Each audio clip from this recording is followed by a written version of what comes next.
To reconcile an overpayment, start by recording the overpayment if it hasn't been done already. There are two methods to record an overpayment: during the bank reconciliation process, or without it. For the first method, locate the bank statement line for the overpayment in the reconciliation type of your account. To do this, click on the Accounting menu.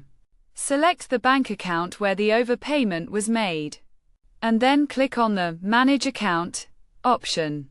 Next, click on Reconcile Account and find the bank statement line for the overpayment. If a match is found, it will be automatically displayed.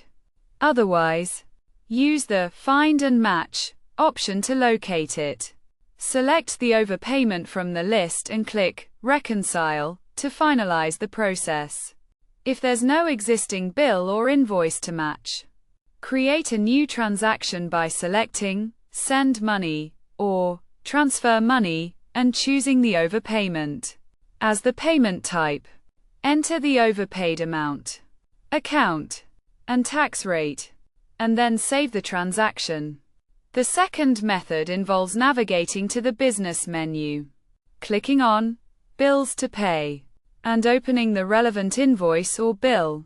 Scroll down to the Make a Payment section. Enter the overpayment amount, date, and account, and then click Add Payment. The overpayment can then be reconciled using the Find and Match feature in the bank account. The overpayment can be applied as a credit to the customer's or supplier's account, used to pay for future invoices or bills, or refunded if necessary. To refund an overpayment, create a Spend Money transaction for the refund amount by selecting the bank account, payment method, and entering the customer's or supplier's name. Save the transaction and reconcile it as before. These steps outline the process for reconciling an overpayment.